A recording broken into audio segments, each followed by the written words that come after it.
Factsverse presents Things That You Never Knew About Dolly Parton. Before we get started, make sure you subscribe and click the notification bell so you never miss a single video.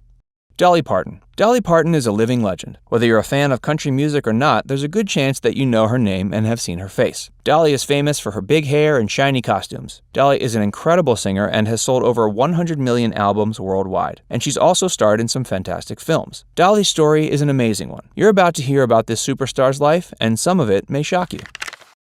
Her family paid the doctor in cornmeal. Dolly Rebecca Parton was born on July 19, 1946. She was born in a small cabin in rural Tennessee. Dolly's father, Robert, was a sharecropper. Her mother, Avie, stayed at home to look after the 12 children she had by the time she was 35 years old. They lived in a small one-bedroom home, and her family didn't have a lot of money. On the day Dolly was born, her parents paid the doctor who delivered her in cornmeal.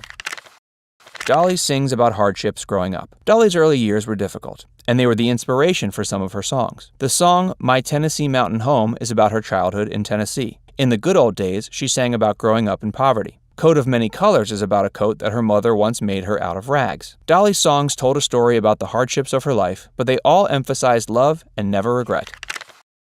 Sleeping arrangements. We always see Dolly Parton decked out in the greatest clothes, so it's hard to imagine her living in poverty. Dolly says that growing up, they would sleep 3 to 4 kids to a bed. When she would get in the bed with her younger siblings, she often got peed on. When asked if she would change the sheets when this happened, she said no. It was a blessing when she got peed on because it kept her warm for a little while in the freezing cold house. A devoted sister. Dolly's role as a sister went above and beyond a typical sister's role. Her mother had so many children that when she had a baby, she would assign it to one of the older kids. She would tell the older kids that this is their baby, and it would be up to that child to take care of the baby. Dolly says she always fulfilled her duties as best she could. When Dolly was 9, tragedy struck her family when her brother Larry died 4 days after he was born. Dolly says it was an extremely hard time for her family. A serious accident. Dolly's family didn't have the money for proper health care, which meant that even in emergencies, the family had to figure it out on their own. When Dolly was young, she jumped across a fence onto a broken mason jar and cut 3 of her toes. It was so bad her toes were hanging off. Dolly's mother used kerosene for antiseptic and took out her sewing kit to sew her daughter's toes back on. Her mother did a pretty good job, and Dolly didn't experience any lifelong issues. She's always been able to wear the highest heels with ease, and her toes don't cause any problems. A religious family. Dolly's family was very religious, and her grandfather was a Pentecostal preacher. The family attended church every week, and it was at church that Dolly started singing. When she was just 6 years old, Dolly performed for the first time on stage at her family's church. When Dolly was 8, she made her own guitar and performed with her uncle. Soon, Dolly was singing on local television and radio shows. When Dolly was 13, she released a single called Puppy Love with a small Louisiana label. She even got to take the stage at the Grand Ole Opry in Nashville. This is where she met Johnny Cash, who encouraged her to follow her dreams. Dolly was bullied. As a young girl, the kids would bully her for appearing on television. She said that this always had a serious impact on her. When Dolly got older, she released a children's album titled I Believe in You. One of the songs on the album was titled Makin' Fun Ain't Funny, and it takes a good look at the issue of bullying. The lyrics of the song go, "Don't do this, making someone else feel small to make yourself look big. If you can't be big, don't belittle someone else. That's not the thing to do." The proceeds from the album went to a foundation for children's literacy that Dolly started called Imagination Library. Over the years, the foundation has given over 100 million books to children. Nashville songwriting. Dolly graduated from Sevier County High School in 1964. The next day, she moved to Nashville. Dolly and her uncle, Bill Owens, teamed up as a songwriting duo. They signed to Combine Publishing, and they found success quickly. In 1966, the two wrote Put It Off Till Tomorrow for Bill Phillips, and it was his first top 10 hit. Their next big song came a year later when they wrote Fuel to the Flame for Skeeter Davis. Dolly and her uncle also wrote songs for Hank Williams Jr. and Kitty Wells. Very early on, people recognized that Dolly had a talent for songwriting.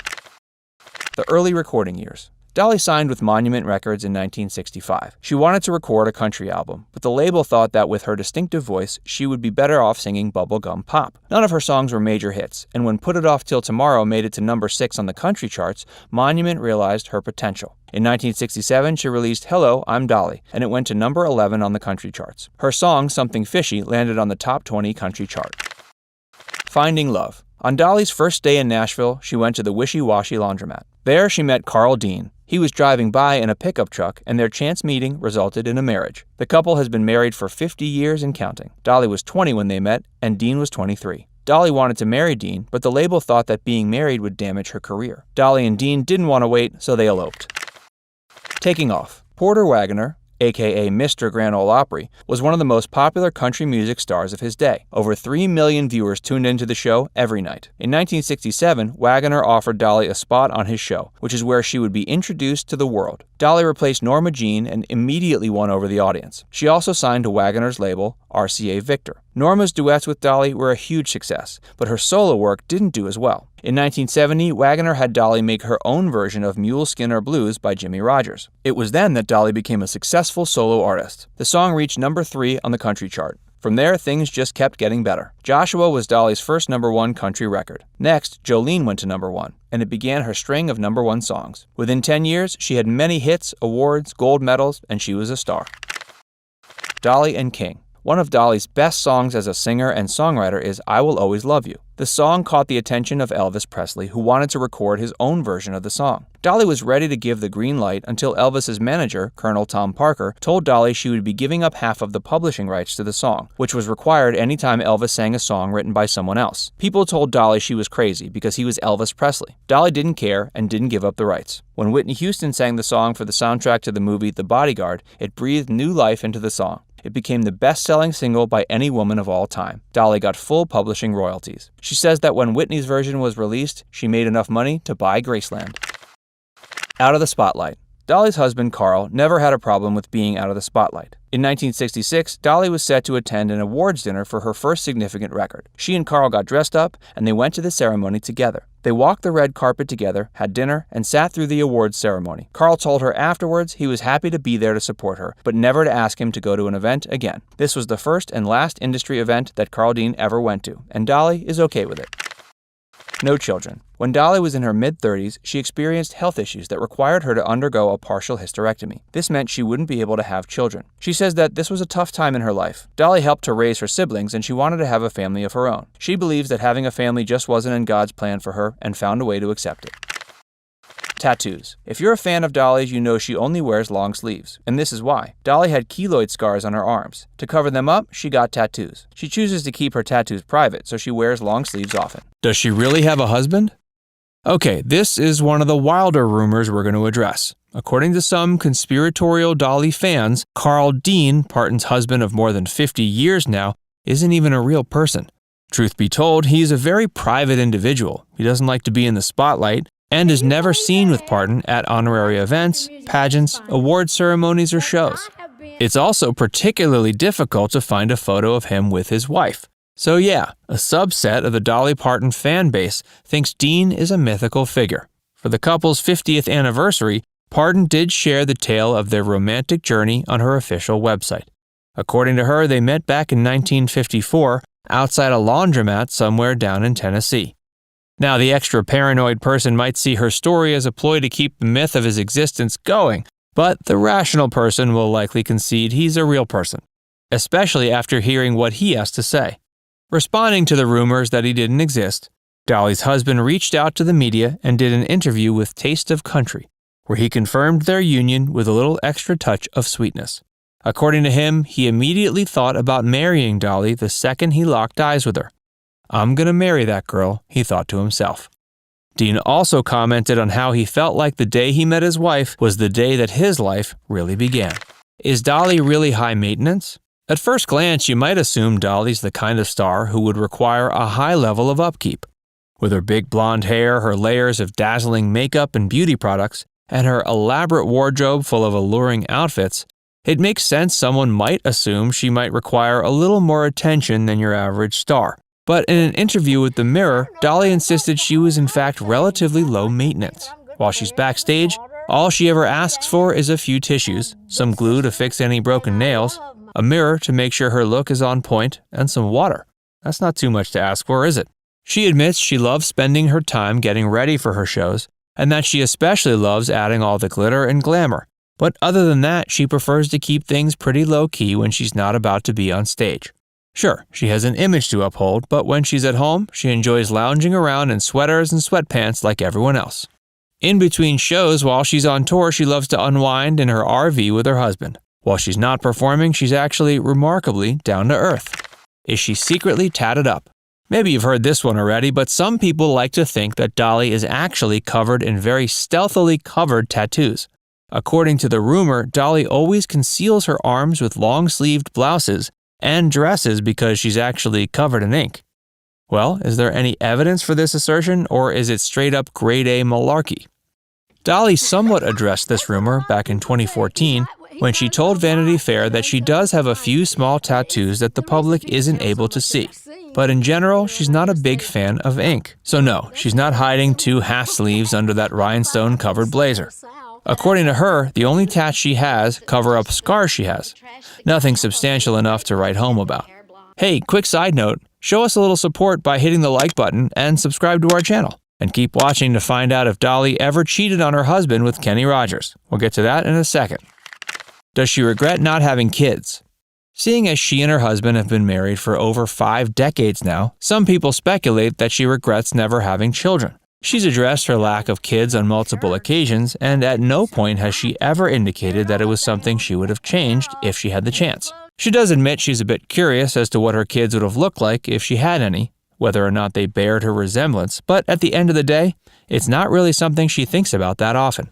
She further explained that God didn't let her have kids, so everybody else's kids could be hers. She loves looking after her little nieces and nephews, and notes that it winds up being a better deal than if she had her own. Whenever she gets tired of them, she simply calls up their parents, explains they're driving her crazy, and she's free once again. I'm a great Aunt Granny, Dolly shared. That seems to be more than she could have asked for. Dolly figures she probably would have made a pretty marvelous mother, but that life experience would have also drastically altered her path. If she ever had to leave her work behind or stop touring, she would have no doubt felt remorseful. Did she secretly have kids? There are those who say Dolly probably regretted not having children, but then there are those who say that she did in fact have kids, in secret. But if she did have kids, then who's the father, and where are they now? One version of the rumor says she actually procreated with Elvis Presley. Can you imagine that? The king and the queen getting together and making a little musical royalty offspring? That would have been something. Other stories accuse the leading lady of country of birthing Burt Reynolds' child. Despite these rumors being completely baseless, Dolly's been a good sport about them. She shared a story once about her husband Dean looking at a photo of her and her dog and asking her if it was Burt Reynolds' baby. Is Dolly a cheater? One of the most common tidbits of gossip lodged her way is that she's been somehow unfaithful to her devoted husband. These rumors might be fueled by the fact that Dolly regularly works with men and has a very outgoing personality. Well, what does she have to say about this juicy piece of gossip? I've been accused of being involved with every man I'm ever seen with or worked with, she told ABC News a few years back. Maybe I have, maybe I ain't. I never tell if I have. But you know people are always saying that. Was Jolene written about her cheating husband? Even if you aren't the biggest country music fan, chances are you've heard that classic Dolly Parton banger, Jolene. It's one of the most popular country songs of all time, and one that Dolly routinely plays on tour. But who was Jolene? Was she somebody Dolly's husband was going behind her back to see when she wasn't around? Or is she purely a piece of fictional artistic expression? Well, it turns out there was a real Jolene, but she definitely wasn't sleeping around with Dolly's man. According to Parton, the song was inspired by an inside joke between Dean and her. There was this red-headed bank teller that always showed her husband extra notice every time he showed up to make a deposit. He liked going to that bank because he knew she'd pay him extra attention. Her name was Jolene, and what started off as a playful running joke between the couple eventually resulted in a hit song she'd be playing for decades. Does Dolly really have stomach cancer? In 2015, rumors began to swirl in the pages of newspapers and tabloids that claimed Dolly was suffering from stomach cancer. As time went on, the rumor mill only pumped out more and supposed details about her health battle. Her fan base was devastated and stunned by the news. Eventually, Dolly had to publicly address these rumors. She stated there was absolutely no truth in the claims that she had cancer, and in fact, she was suffering from a completely unrelated gastrointestinal issue. As it turns out, she actually had kidney stones. Did she have a thing with Kenny Rogers? Seeing as the two country legends have recorded several tunes with each other and seem to have undeniable chemistry, many people and media outlets have made the assumption they had some kind of romance going on at some point. Both Dolly and Kenny have addressed these rumors separately. Rogers joked around by saying he's a firm believer in keeping the tension going instead of satisfying it. But secondly, Dolly told him no. Parton explained they very easily could have gone down a more romantic path, but to her, Kenny was always like a brother. Despite both stars denying they had a thing between them, a lot of people still think they had some kind of blossoming romance for a time. For many, many years, Dolly Parton continued to jokingly brush off all reports about her tattoos. However, fans continued with the speculation, and tabloids and magazines kept hounding the country music legend for comments on the topic. This year, Dolly decided to come clean on the topic and shared with People magazine that yes, she has tattoos on her body. However, she got them for a reason, and all the tattoos she has have been tastefully done. She further cleared up she is not a tattoo girl. Dolly has enjoyed immense popularity for over 6 decades now and started her musical career at 10, performing at the Grand Ole Opry at the age of 13, and she's never looked back ever since. Though Dumb Blonde was one of her first successful singles, the country star says she's a smart country girl. Dolly may be 74 now, but she isn't willing to slow down or stop. She still walks into studios for meetings in 5-inch stilettos. She's planning to drop a new album this Christmas, and before that, in November, she has a new book coming out titled Dolly Parton, Songteller, My Life in Lyrics. Dolly's well aware that people see her as a feminist icon, and therefore she makes it a point to not accept labels or let her femininity be the reason for taking a back seat in life. During her interview with People, Dolly confessed that through her career, she's encountered many rumors about her. However, the most common one is not the one about her tattoos, but her big boobs. She shared that once every 3 years, some or other tabloid picks up the topic of her big breasts and reports that Dolly is bedridden because her breasts are so heavy they've crippled her for life. The tabloid then goes on to report that Dolly will eventually undergo surgery to be able to lead life normally, and the tabloids inevitably pick up some random picture from one of her old videos and use them alongside the story. Dolly said that if her breasts were indeed such a great source of the problem, she would have undergone surgery long ago. However, she's grown used to reading rumors and fake news about her and usually laughs off most of these rumors. So, how did the rumor about her tattoos start? We have some clues. However, before we share them with you and finally tell you the reason why Dolly decided to get tattoos, we want to request you take a moment to like and subscribe to our channel. The rumors about Dolly Parton's tattoos started probably because Dolly has always favored long-sleeve outfits over bold attire. However, since most of her fans see the country star as a blonde bombshell who is as blessed in the looks department as she is in the talent department, it seems odd she would make such a choice. Thus, the theory that Dolly has tattoos she wants to hide seemed to fit the entire scenario and therefore picked up quickly and has stayed around ever since. The truth, on the other hand, is that the country star prefers wearing long-sleeved clothes because she genuinely does not like showing off skin. Don't believe us? Go back and see the videos belonging to the early phase of her career. You'll find Dolly wearing full-sleeve dresses in most of these videos. Tired of the gossip regarding her tattoos that had gone on for years, Parton first decided to open up about her ink during an interview with Jay Leno in 1999. The former late-night host was also the first public figure to ask Dolly openly about her tattoos. At the time, Dolly hadn't shed much light on the topic, but had shared with the viewers of the show she had an angel and a butterfly. The interview appeased the speculating fans for a while.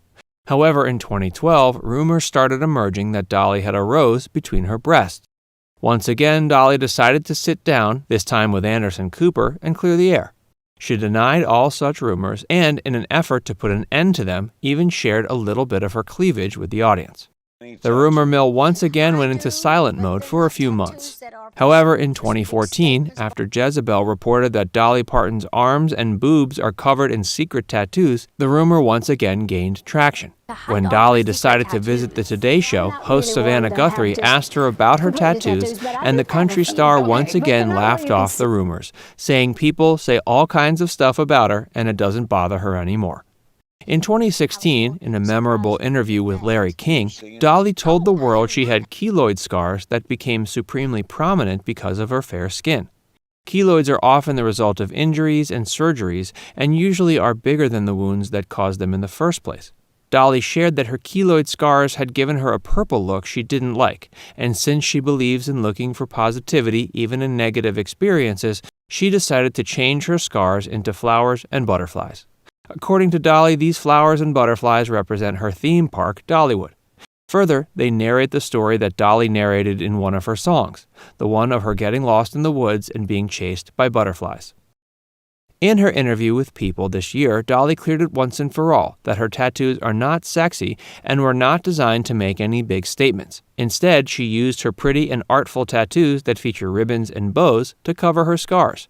She also finally shed light on what caused her keloid scars. The celebrated artist shared with her fans that she was sick for a very long while and therefore had to wear a feeding tube, which left an indentation on her body and eventually turned purple. For Dolly, the ink was the only way to convert what was a negative experience into a positive one. She therefore visited a tattoo artist and decided to get a beehive inked over her scar. Dolly married Carl Thomas Dean on May 30, 1966, in Ringgold, Georgia, in a very small ceremony. Dean is a private person who rarely makes any red carpet appearances alongside his wife, and has seen Dolly perform only once. However, according to Dolly, the two share a lovely relationship and that her husband's spontaneity keeps the spark in the relationship alive. When asked if she has her husband's name inked on her body, Dolly replied that his name is etched on her heart forever.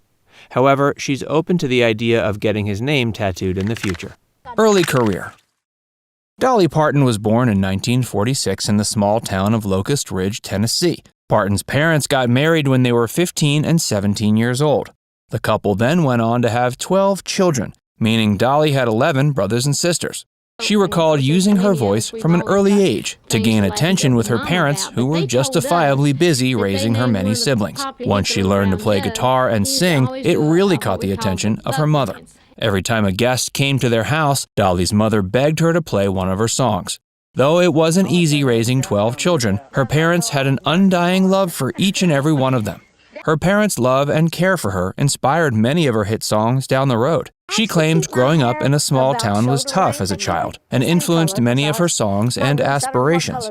Dolly always knew she was meant for fame, and she didn't plan on stopping until she reached her dreams. The small town girl found her music lungs when she was very young and has been singing for as long as she can remember. Dolly wrote her first song on her front porch in Tennessee when she was just 5. She recalls singing to the chickens and farm animals her family owned. She used a tin can as a microphone and sang her heart out for years to come. Dolly claimed her fame at an early age and grew her career from the bottom up. When she was just 6 years old, she began to sing in her church choir. By about 8, she had already begun to learn to play the guitar her uncle bought her. Her uncle Bill Owens proved to play a vital role in her interest in country music and her climb to success. Dolly and her uncle frequently went on trips to Nashville so they could watch other country music singers perform at the world-famous Grand Ole Opry music venue. When she was 10, she got her first real shot as a musician with an audition company. The audition went so well, she remembers feeling like a star when she left. She envisioned her future and made it a reality in the years to come. She was invited to the Cass Walker show, and he loved her so much he offered her a job for $5 each show. With the affirmation of a celebrity, Dolly knew she was going places and refused to let up on her dreams. With her dedication to music, she got the chance to perform at the Grand Ole Opry at just 13 years old. She first met country music star Johnny Cash when she did this performance. Her first record. Dolly began writing and recording her first record, titled Puppy Love, when she was 12. Being from a small town, Dolly had no one who was available to drive her to the recording studio in Louisiana. She and her grandmother got tickets for a bus ride to Louisiana, but after they got off at the first stop, they were lost. Dolly's grandmother had never left their hometown in Tennessee, and Dolly was just a young girl. So when they got turned around, they found it extremely difficult to ask for help. Eventually, Dolly spoke to the clerk at the station, and he pointed them in the right direction. They were told they had to wait overnight to catch the next bus going where they needed. Dolly remembers comforting her crying grandmother in the bus station overnight. After days of fearful travel, the couple made it all the way to Louisiana. The next day, she began recording her first album, and the rest is history. Hey, if you're enjoying this video so far, make sure you give it a like and subscribe to Factsverse if you haven't already. And stick around for more about Dolly and Johnny Cash. Who is Johnny Cash? Johnny and Dolly come from similar roots in small-town America. Cash grew up poor and turned to music for solace. He grew up singing music in his family's church and by the age of 12 considered himself a singer and songwriter. Unsimilar to Dolly, he didn't have a country music career until he was well into his 20s. He rose to fame when he released his hit album titled Johnny Cash with his hot and blue guitar. Cash went on to release several groundbreaking albums that pushed the boundaries of country music at the time.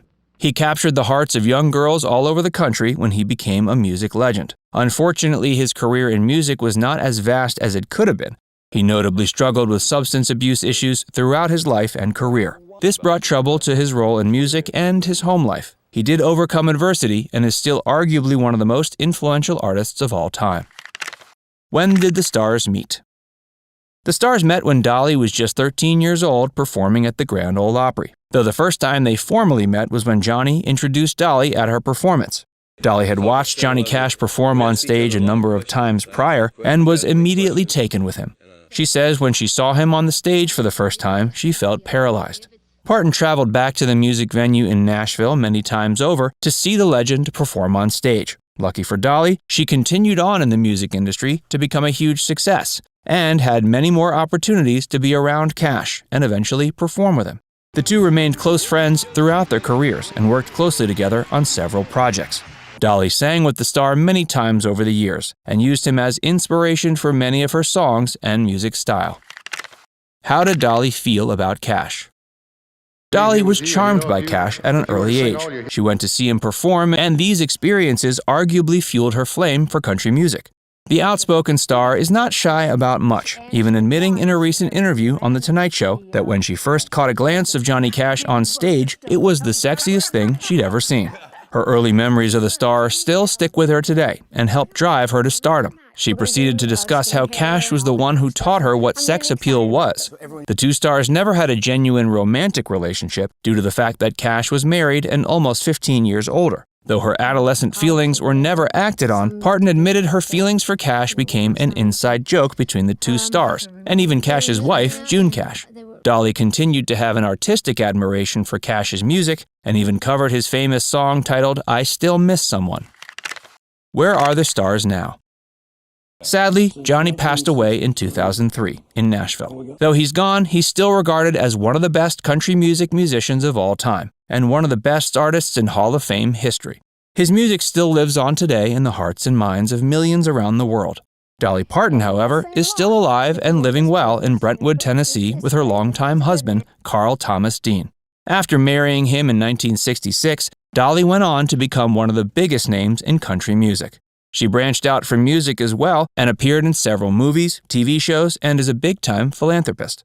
She transformed her career from just a musician to a household name. Her music transcends genres and is covered by many artists all over. Dolly even continuously released Christmas music that's a holiday staple in many regions of the country. Her most recent business venture is her YouTube channel, where she uses her unique voice to read bedtime stories to children across the world.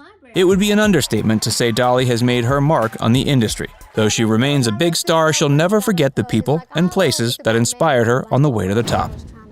Dolly Parton's look was inspired by a hometown trollop. Dolly Parton often jokes the look she's so famous for today was actually based on the look of disreputable women from her hometown in Sevierville, Tennessee. She explained in an interview with Southern Living, quote, "That's not a joke, that's the honest truth, but it fits my personality too." Parton claims she never thought she was a natural beauty, so she went for the over-the-top approach to make sure she stood out in the crowd of up-and-coming country singers.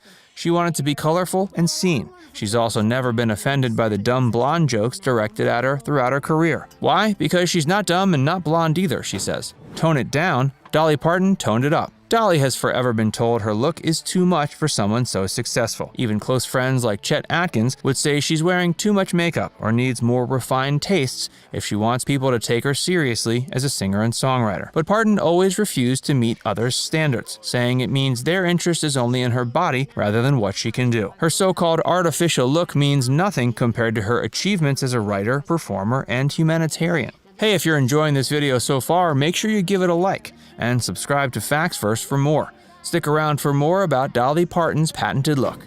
Dolly Parton's look is carefully crafted to break down stereotypes. Even as a young artist, Dolly quickly rejected the idea that women were supposed to look like quote-unquote proper ladies, with her big hair, unashamedly curvy figure and trademark overdone makeup, she carved out a new space for women who wanted to do things differently from the norm. In fact, Parton's look may be a clever commentary on the stereotypes women faced back when she was starting out, and today as well. By combining, quote, the innocent country mountain girl look with the town tramp persona, and then making it bigger than most in the music industry, she showcases them for what they are: nonsense. Her unique looks are even inspiring famous fashion designers like English star designer Hannah Wyland, who said, quote, I particularly love her outfits from the early days. She had such an individual, strong sense of style that always stayed true to who she is. Dolly Parton's no stranger to plastic surgery, and proud of it. Dolly has had several procedures over the years, including breast and chin augmentation.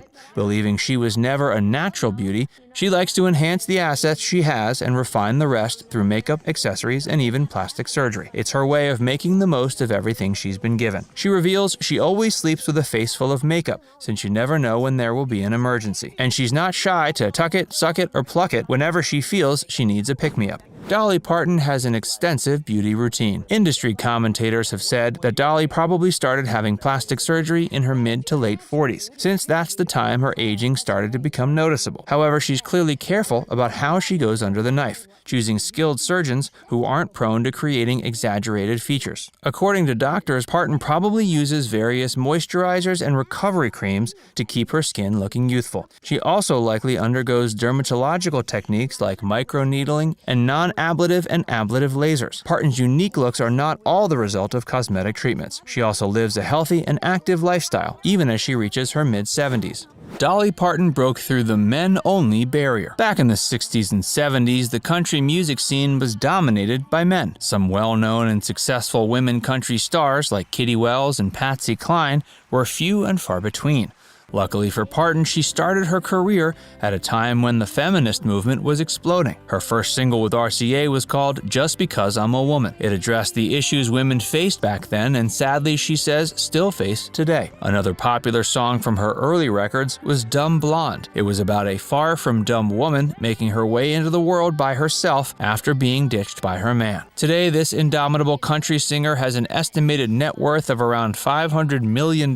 Need any more proof that Dolly has managed to succeed in a man's world? Dolly was one of the first country pop stars. Dolly was dabbling in pop music well before Taylor Swift or Miley Cyrus, who happens to be her goddaughter, ditched their country careers to dominate the pop charts. Though male singers like Elvis had taken country mainstream, Dolly was one of the first woman performers to do so. But while radios around the country were blaring out Parton's hit singles, there was backlash in Nashville. People complained that Parton was ditching country music for the limelight. In typical Dolly style, Parton wasn't fazed by the criticism. She cemented her success in the pop industry with the woman-centered #1 hit 9 to 5 in 1981, and even started acting. You can spot her famous face in films like 9 to 5, Rhinestone, and Steel Magnolias. Who hasn't she influenced?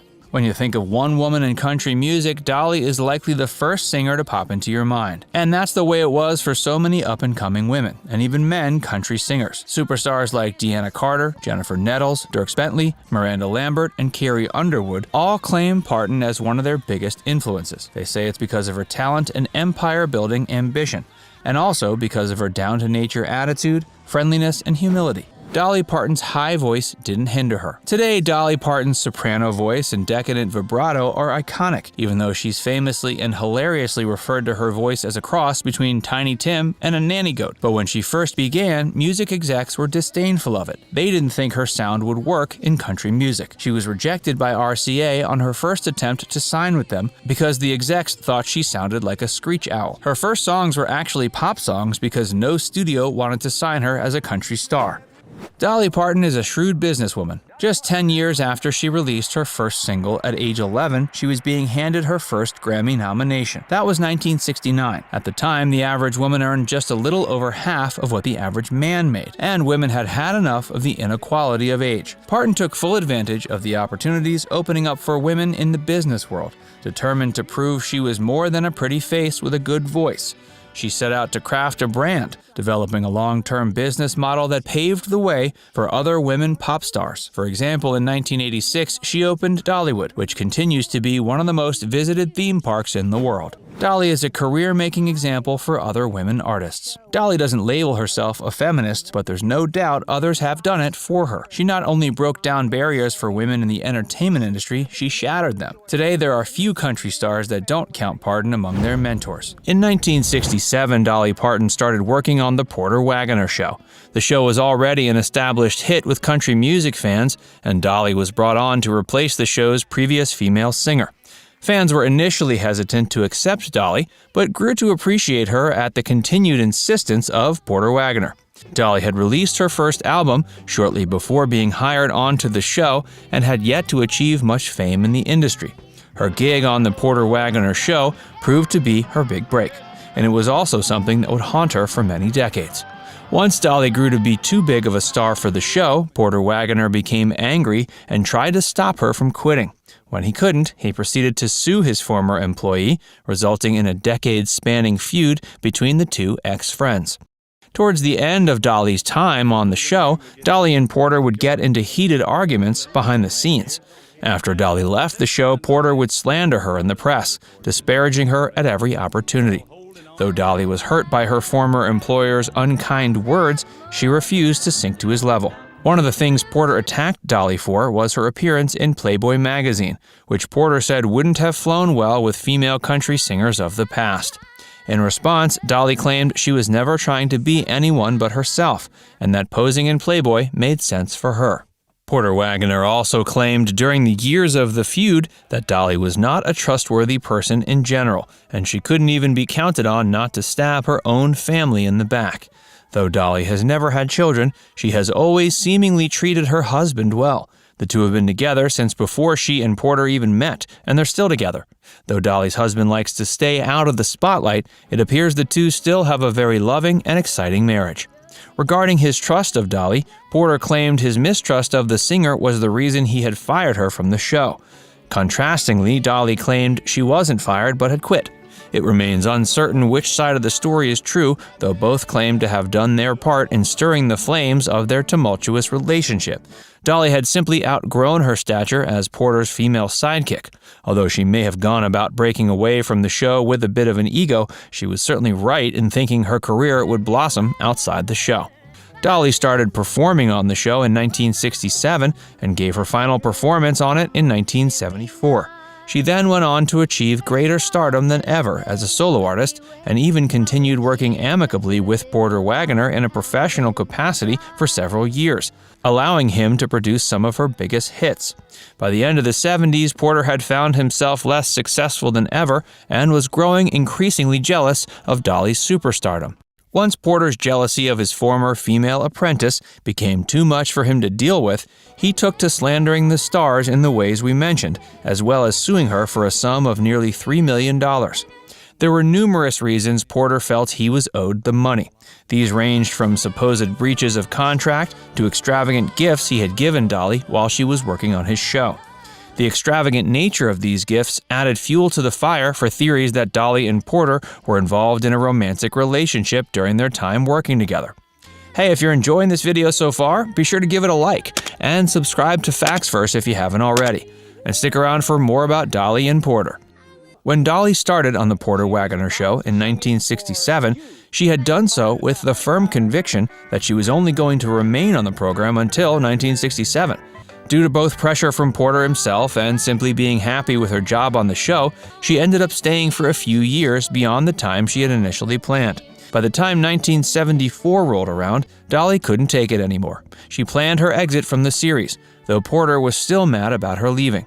Dolly had accepted her role on the show for numerous reasons. For one thing, the gig meant a bigger paycheck than the singer had seen thus far. For another, it was likely going to mean big things for her future as a singer. The show certainly ended up meaning big things for the singer's career, as she became a bigger star than ever. Once audiences accepted Dolly for who she was and stopped comparing her to the program's previous singer, Dolly's time on the show blossomed into a decade-spanning career in country music. Dolly was shocked when her former employer and friend sued her for millions of dollars, but Porter claimed it was the only way he could resolve the issue. He claimed to have reached out to Dolly's camp to resolve it more amicably, but the superstar was too hard to get a hold of. Dolly likely would have said no had he asked politely for millions of dollars. The matter was settled out of court, with Dolly agreeing to pay Porter $1 million. He arguably deserved nothing, and many felt that Dolly was giving her former boss more than she really owed him out of respect. For her part, she claimed the $1 million was hard for her to come up with, and she had to pay it in installments. As far as them having an affair, Dolly remains adamant that no such thing ever occurred. According to her, it's common in the country music scene for fans to fantasize and inevitably theorize about male and female artists getting it on behind the stage. However, Dolly claims no such thing ever happened between her and Porter. This comes despite the fact that part of Porter's lawsuit against her involved some incredibly extravagant gifts that seemed more like the kind one would give to a lover than to an employee. Dolly was married at the time she performed on the show to the same man she's married to today. She has famously talked about having a somewhat open relationship with her longtime husband, and Porter Wagoner certainly slept around with as many of his female peers as he could. It stands to reason a male star at the time likely would have balked at the prospect of hiring a female singer who wasn't going to sleep with him. Dolly always referred to Porter as one of the great loves of her life. However, she had many reasons to hold him in reverence even though they weren't romantically involved. Porter had offered Dolly a way into the scene and had also mentored her during her early days on the show. He stuck his neck out for Dolly when audiences didn't initially want to accept her as a replacement, and he also helped produce many of her biggest hits. This is all part of why Dolly ended up agreeing to give Porter $1 million in the lawsuit, and also part of why Dolly forgave him before his 2007 death. When Porter Wagoner died, Dolly Parton was by his side. Along with his family, Dolly sang and prayed as Porter passed away peacefully. Dolly was glad to get the opportunity to put all the bad blood behind them and let things end on a positive note. Although Porter said some terrible things about Dolly during his life, Dolly always refused to sink to his level. The reigning queen. The story of Dolly Rebecca Parton, from her humble beginnings in a one-room cabin in Tennessee to becoming a global icon, is a remarkable tale of talent, perseverance, and compassion. Born January 19, 1946 as the fourth of 12 children, Parton's early life was steeped in music and storytelling. The melodies and tales of her Appalachian upbringing, along with her mother's profound influence, were the cradle for her burgeoning talents. Even as a young girl, Parton's musical gifts were evident. By her early teens, she had already become a local sensation in East Tennessee, gracing radio and television with her presence. Her debut album, Hello, I'm Dolly, released in 1967, was a doorway to a storied career in country music. And her charm and talent extended to the silver screen. Her roles in movies like 9 to 5 and Steel Magnolias not only garnered critical acclaim, but also expanded her fan base beyond country music enthusiasts. Her impact on the entertainment industry is profound, with over 100 million records sold worldwide. Songs like I Will Always Love You, Jolene, and 9 to 5 are etched into the annals of music history. Her collection of accolades, including numerous Grammy Awards, Country Music Association Awards, and a spot in the Country Music Hall of Fame, is a testament to her extraordinary talent and influence. Her contributions extend far beyond music and acting. She's also a shrewd businesswoman and a heart-driven philanthropist. As co-owner of the Dollywood Company, she oversees a range of entertainment ventures, including the famous Dollywood theme park. But it's her philanthropic endeavors, particularly through the Dollywood Foundation, that showcase her deep commitment to societal betterment. Her initiatives in education and poverty alleviation in East Tennessee are a reflection of her dedication to her roots and the community that shaped her. Her philanthropy is not just about financial support, it's deeply personal, especially considering her own health battles. Battle with endometriosis. During the 1980s, Dolly Parton was facing a personal health challenge that was largely unknown to her fans. She was diagnosed with endometriosis, a complex and often painful condition where tissue similar to the lining of the uterus, endometrium, starts growing outside the uterus. This aberrant tissue growth can occur on the ovaries, fallopian tubes, and in the pelvic cavity, causing a range of symptoms. For many, like Parton, endometriosis results in severe pelvic pain, especially during menstruation. The pain can be debilitating, often described as sharp, gnawing, or throbbing, and can radiate to the lower back and abdomen. In Parton's case, the severity of her endometriosis led to the decision to undergo a partial hysterectomy in 1984. This major surgical procedure involves removing part of the uterus and, in some cases, other affected areas. While this surgery often provides relief from the physical symptoms of endometriosis, it can carry significant emotional implications, particularly regarding fertility. For a performer like Parton, battling endometriosis would have presented unique challenges. The physical symptoms could have made the demands of touring and performing quite difficult. The condition could have affected her energy levels, her ability to engage in rigorous rehearsal schedules, and endure long hours on stage. And the emotional toll of dealing with a chronic health condition, coupled with the stress of a public life, likely added to the complexity of managing her health and career simultaneously. Despite these challenges, Parton continued to inspire and connect with her audience. Her ability to channel her personal struggles into her art added a layer of depth and authenticity to her work, making her an even more compelling and admired figure among her fans. She never had kids.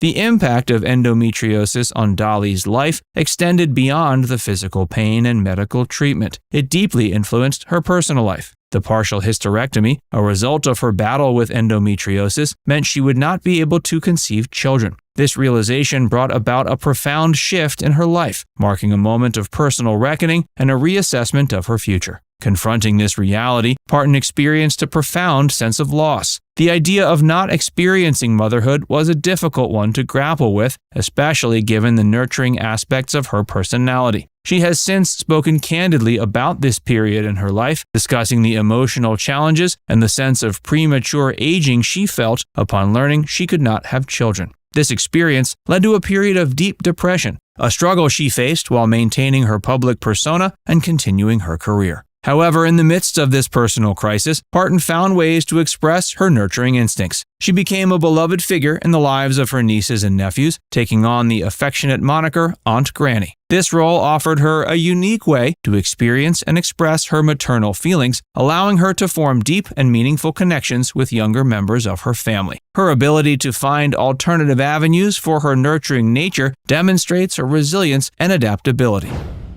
Fans feared the worst.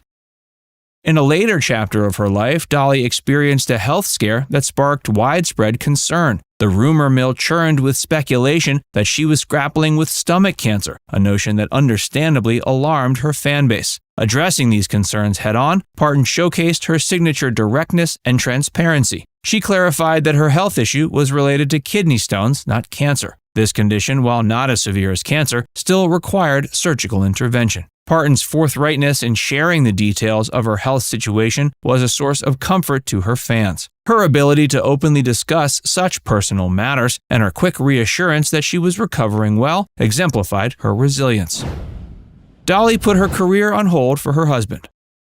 At age 77, Dolly took a step that few in her position would consider. She paused her dazzling career to become a full-time caregiver for her husband, Carl Dean, in his battle with Alzheimer's disease. Married for almost 6 decades, the couple's relationship has been a cornerstone of Parton's life, with Dean consistently supporting her career while preferring to remain out of the spotlight. Dean's diagnosis of Alzheimer's around 2019 was a pivotal moment for Parton, necessitating a profound shift in her life priorities. Her decision to put her career on hold to care for him is a reflection of the depth of her character and the strength of their bond. This move, though challenging, illustrates her deep commitment to family and personal relationships, showcasing a side of Parton that goes beyond her public persona as a performer. Their marriage, though private, has been an integral part of Parton's journey. Dean's unwavering support for her career over the years, coupled with his own health struggles, has seen Parton by his side with grace and resilience. Their enduring love, navigating both triumphs and tribulations, speaks to the strength of their partnership. Parton's decision to care for her husband in the face of his illness is not just a personal choice. It's a powerful statement about her values and the sacrifices one makes for love. Dolly Parton and Carl Dean, a love story for the ages. On May 30th, 1966, Dolly Parton and Carl Dean were married in Ringgold, Georgia. Dean, who's now retired, used to work for an asphalt road paving business in Nashville. Dolly met Dean shortly after taking a bus to Nashville right after graduating from high school. She would have left her home to venture to the big city sooner, but she stated her father would have sent out a posse looking for her if she did. On the first day she was in town, she met Dean standing outside of a laundromat named the Wishy-Washy. He was immediately taken by her and promptly asked her out. With little hesitation, she said yes, and the rest is, as they say, history. That was in 1964, just 2 years before the couple tied the knot. Hey, if you're enjoying this video so far, be sure to give it a like, and subscribe to Facts Verse if you haven't already. And stick around for a lot more about Dolly and Carl. Carl Dean has done his best to stay out of the spotlight.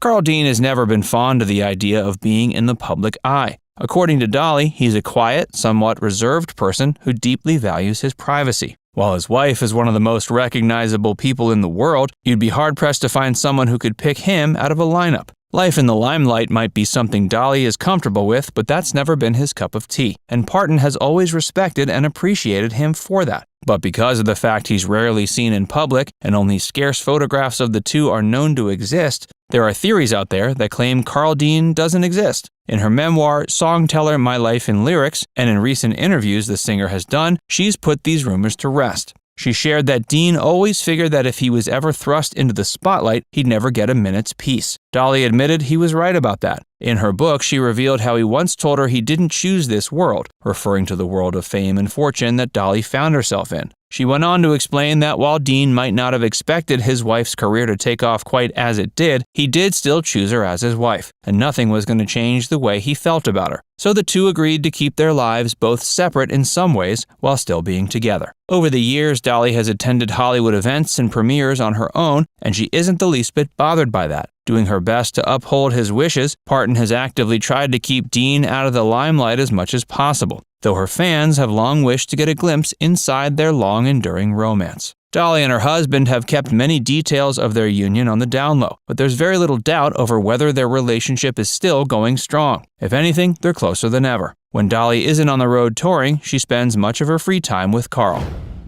Dolly and Dean have similar interests. Just because he has very little interest in fame, that doesn't mean Carl and his legendary country star wife don't have a lot in common. For one thing, they both love to travel, and they own a little RV they take out on excursions. They also share a mutual disdain for attending parties and social events. Granted, Dolly is known for being an excellent showrunner when it comes to professional work-related events, but she's not going to go out of her way to attend functions when they aren't necessarily for her career. Dolly says she and Carl both have a great sense of humor, and when they're together, they have a lot of fun. Dolly revealed the secret to their lasting romance. Codependency has been the death of many a marriage. When discussing the secret to their 56-year marriage, the Jolene singer revealed that the secret to making their romance last is the fact that she has largely done her own thing over the decades. Her career has required her to be away for much of the time. The fact that they haven't been in each other's faces all the time has done wonders for the health of the marriage. They say absence makes the heart grow fonder, and it's a whole lot healthier for couples to have thriving personal lives independent of their partners. If Dolly and Carl had spent every last waking moment of their lives together, then chances are slim they'd still be happy. Too much time in each other's company will eventually deplete a relationship of the spark that got it going in the first place. While Dolly and Carl share a genuine connection, she and her spouse are actually quite different in many ways. Carl, according to Parton, is a relatively quiet man. It's because of this he brings balance to her life. Parton has always been known to be larger than life in a lot of ways, but it's Carl's down-to-earth groundedness that has helped her stay humble and not get lost in vanity and overexposure. Carl Dean isn't a big fan of Dolly's music. While Parton never accused Carl Dean of being unsupportive of her life or career, she told Good Morning Britain in 2019 that he actually prefers other kinds of music than what she produces. She told the popular British program that Dean isn't exactly the biggest fan, but even so, he's proud of her and loves that she loves what she does. Dean reportedly prefers Led Zeppelin and bluegrass music. Dolly says he doesn't dislike her music, but he doesn't go out of his way to listen to her records. In fact, Parton says he's only seen her perform live a time or two. Parton has earned a number of awards throughout her prolific career in the industry, including 9 Grammys, 46 BMI Awards, and 12 Country Music Television Awards. Carl Dean's declining health. It was reported in 2019 that Carl is now living with Alzheimer's disease, and its impact on Carl and Dolly has been nothing short of devastating. Since his diagnosis, Carl's condition has rapidly declined. In February, Dolly stated she rarely leaves his bedside, anticipating that the end might be near for the 79-year-old. Even though they've historically spent a great deal of time apart, since coming down with the disease, Parton has been his primary caregiver. Dolly recently told the press his condition has brought on a whole slew of grave issues, including gallbladder problems. She says he hardly has an appetite anymore and is prone to outbursts brought on by his confusion. Sadly, he spends most of his time in a perpetual state of disorientation. While Carl, just like his wife, has been historically a fiercely independent person, he's now almost completely housebound. Even before being diagnosed with Alzheimer's, Carl had been suffering from high blood pressure and a weak heart, but now these conditions have been exacerbated by his worsening neurological condition. The COVID-19 pandemic has also brought on a ton of concerns regarding his failing health. An insider close to the couple has shared that Dolly believes Carl's immune system is so badly compromised that if he were to contract the virus, he likely wouldn't survive it. Parton has cut their staff down to just 2 people in an attempt to limit the number of people he interacts with. Reportedly, Dolly won't even allow her family to come visit. Music royalty is filled with legendary pairings: John Lennon and Paul McCartney, Mick Jagger and Keith Richards, Paul Simon and Art Garfunkel, Daryl Hall and John Oates, and, of course, Dolly Parton and Kenny Rogers. There's something undeniably electric about their on-stage appearances. Watch them perform together, and it's clear that they not only truly love what they do, but they genuinely adore each other. Their successful friendship and musical partnership has led to some memorable and enduring classics, and their combined stardom lit up the country music world for decades. Parton and Rogers' obvious chemistry led to persistent rumors that they were romantically involved, but Parton has been wed to her beloved husband Carl since 1966, and Rogers married 5 different women in his 81 years. Rogers commented on his inability to stay committed to one woman in a 2012 interview with Anderson Cooper, saying, I don't think I hurt anybody. I don't think I was fair to them. Both Rogers and Parton had to answer questions about their relationship many times since they first met, and went on the record repeatedly to talk about it. And while it's hard for us now to even imagine a world before Kenny and Dolly, she was already a well-established star and he was a rising talent when they first met. That first encounter came when he appeared on her television show Dolly in 1976. Rogers admitted that he and Parton didn't necessarily hit it off right away, telling The Atlantic, "I would like to say that we became immediate friends, but we didn't. I was just another guest in the mix of her very busy schedule." Fast forward to 1983 when the Bee Gees, Barry, Robin, and Morris Gibb brought a song they had written to Rogers, who couldn't quite make it work on his own. He told Taste of Country in 2013, And I finally said, Barry, I don't even like this song anymore. And he said, we need Dolly Parton. Ken Cragen, who was at the time both Rogers and the Bee Gees' manager, said he had seen her in the studio offices, and Rogers told him, I said, well, go get her. And Dolly, in her inimitable fashion, marched into the room, and the song was never the same. The rest, as they say, is music history. Rogers later wrote in his memoir, "I've lived through earthquakes in California, twisters in Kansas, and hurricanes in Georgia, but nothing prepared me for working with Dolly." Islands of the Stream was released in 1983. Kenny and Dolly went on tour together, did a Christmas album and special, and recorded more duets. All the while, their undeniable chemistry kept rumors flowing about whether they were just friends or something more. But knowing more about their common experiences growing up definitely explains why they became so close so quickly as adults. Parton was one of 12 children and grew up in the Tennessee mountains. Money was always scarce for the Partons, but young Dolly discovered her love of music in church. She was given a guitar as a gift, and with her incredible talent, there was no looking back. Rogers was one of 7 children and spent his early years living in a federal housing project in Houston, Texas. It was up to Kenny to buy himself his first guitar, which he finally was able to do in high school. Parton got an earlier start. She was just 10 years old when she started performing on local TV and radio stations, and appeared alongside her uncle Bill Owens at the Grand Ole Opry when she was just 13. She told A&E's biography that neither she nor Rogers had forgotten where they came from, and their common upbringing brought them closer. He, like me, was brought up very poor. We understood that world and how much we wanted things. Despite the fact that Parton had been happily married for the entire time she's known Rogers, she has constantly faced questions about their relationship. She always insisted that they were good friends, and even noted that their friendship extended to their respective touring groups. She told People in 2013, "We'd eat, hang out, and we found we really liked each other. It was a wonderful group of people. My band members, his band members, everybody was like family. Kenny was always like a relative to me." Rogers certainly felt the temptation, but told HuffPost Live host Mark Lamont Hill that any lingering tension only added life to their friendship. We just teased each other, and we flirted with each other for 30 years. He went on to say that Parton was truly one of the most valued people in his life, and someone with whom he felt an enduring and unbreakable connection. Given how close they were as friends and how much they enjoyed working together, Rogers didn't want to disrupt that for a shot at romance. He told People, "We may have been tempted, but we didn't want to ruin a good friendship. I think it would have. Parton agreed, saying that they had both seen too many friendships ruined by going to the next step. We never did go there. There was always so much other stuff going for us, so much love and friendship. Rogers always acknowledged that Parton was already married and had been for a long time when they first met. As for any possibility that she might stray in his direction, she said, "He's been married about 40 times. I couldn't catch him between wives." The pair even joked about the idea on the Today Show. Rogers claimed, "First of all, she's hard to look at for me." Parton responded that she wasn't Rogers' type, to which he countered, "I'm a believer that tension is better if you keep it than if you satisfy it." And then secondly, she said no to me. But Parton set the record straight, saying that they were too close to get together in that way. "You know what, we were almost like brother and sister, so we just never went there." The bottom line, they just meant too much to each other to jeopardize their friendship, marriages, and professional success. If anyone would have had a right to be jealous of Dolly and Kenny's friendship, it would have been their spouses. Rogers was married to Mary Ann Gordon from 1977 until 1993, when he and Parton were recording their biggest hits and touring together. But Gordon told Closer Weekly that she never worried about her husband having an affair with Parton, saying, "I never felt uncomfortable at all. I just knew him so well." She admits their divorce was difficult, but insists Parton had nothing to do with it, blaming it on Rogers' simultaneous midlife and career crises. Apparently, at that time, Rogers was even having nightmares where he came out on stage only to find an empty theater, and he genuinely feared the end of his career had come. But she remains fond of their time together, saying, "He was so sweet. I always felt his total focus was on me." Even country music legends like Dolly Parton have had celebrity crushes. In an interview with The Big Crush, she confessed to having pined for another Tennessee music megastar long before she was famous herself.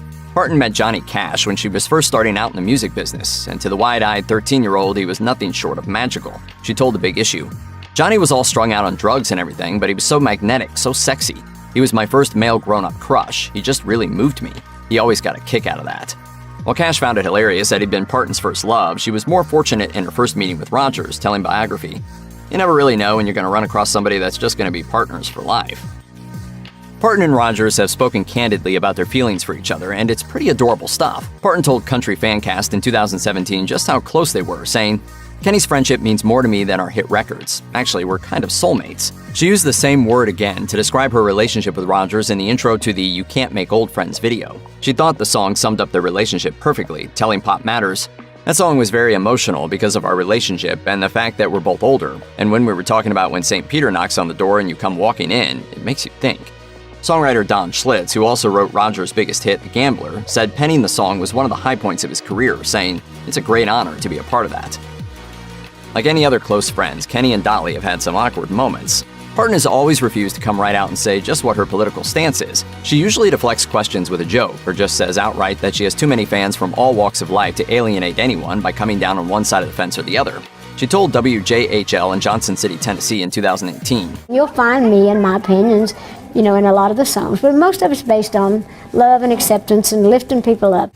On the other hand, Rogers made it clear that he was a Donald Trump supporter. He told The Guardian in 2015, "I really like him. I think his problem is that he says what everyone wants to hear, but he doesn't say it well. I love what he says, I have to admit." Still, it was pretty surprising when Rogers compared Parton to Trump during one of his shows, saying, "She has no filter. If it goes in her mind, it comes out of her mouth, and that's what makes her special. She's become the Donald Trump of country music." She addressed the comparison in an interview with Rolling Stone in her typical disarming way, saying, "Me and Donald kind of have the same hair. You could have meant that, too." Parton didn't let that one awkward comment disrupt their amazing friendship and has never been shy about letting Rogers know how much he meant to her. Rogers told Southern Living that during the recording sessions for You Can't Make Old Friends, he noticed she had left her booth. She came into my part of the studio and she put her arms around my neck and said, "Kenny, I think you should know I could never sing at your funeral. I love her. I love her for that. You never know what she's going to say, but it always comes from love." That love came out in each and every one of the Powerhouse Duo's performances, and it continued to shine right through their very last time on stage together.